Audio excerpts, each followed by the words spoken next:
Hey, that's not Calvin. That's not Calvin, but I think Aiden is pulling to Calvin. How do we want to just watch it, or do you want to set us up a little bit before I press play? We can just like watch it once and then I can like kind of explain Sure. what's going Yeah, on. Okay. talk But talk talk over it, Cal. yeah, it's I Take mean it's us like a away. split stack play. So we start we call like it 23 or 32 depending on which side the two are on. Yeah.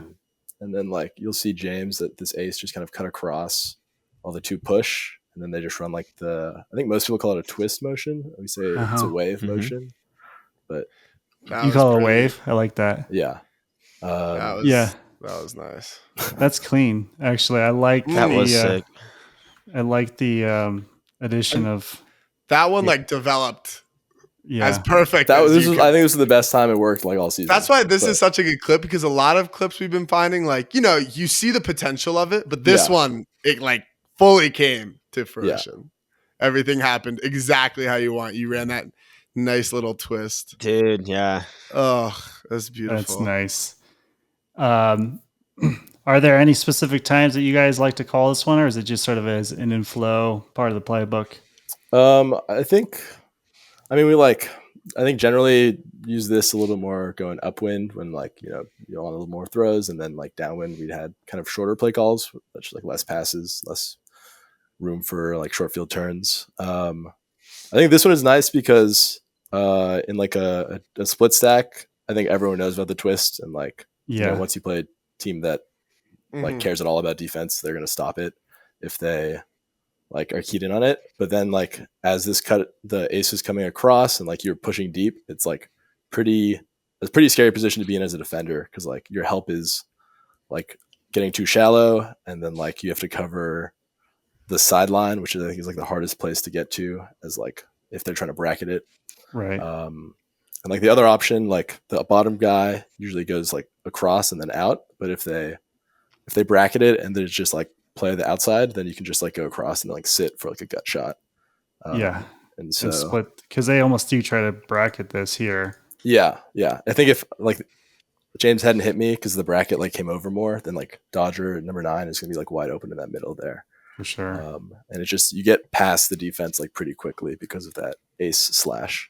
So Yeah, that's What about beautiful. what about the throw? It looks like there's kind of an upwind, crosswind. Obviously, like he's pretty open, but it's still like you executed the throw really nicely, and you didn't throw it very high, but it's got like a little bit of air bounce, nose up on it.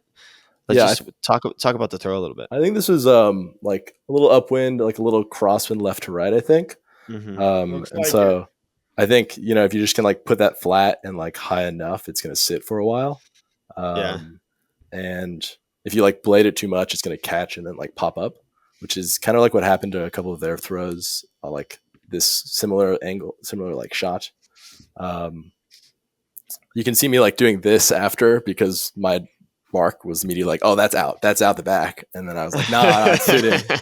So I was pretty happy about that one. But That's a good throw. yeah, I think like You also step so good. out really far when you Mhm. throw your backhand huck, I've noticed. Yeah. I feel like, I don't know, personally I don't step out that far. Like you still generate a lot of power from like a huge pivot on your backhand huck. Yeah, I think it's like, I don't know, you generate maybe like a longer lever arm if you can like Right. kind of fully extend your arm and like get it like this like nice IO release. I don't know. I think you can't step out too far, because then you lose balance and you're not really like stable. But generally, I think like when I'm throwing Yeah, as far as I can, I'm stepping out pretty far. Like I don't think stepping any shorter feels any more comfortable for me. So I also like that it's repeatable with a mark, Mhm. Like yeah, it's just going to be the same way you throw every time.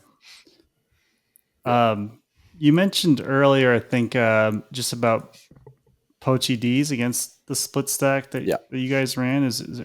Was there any, do you have any specific tactics that you employed to deal with poaches? We talked a lot about like pair cutting. So I guess like the idea is like if they try to guard, if they like are playing 2-on-2 and they're bracketing like deep and under, then there should be like an open middle space, or like you can like send one wide, one skinny, and someone should be open.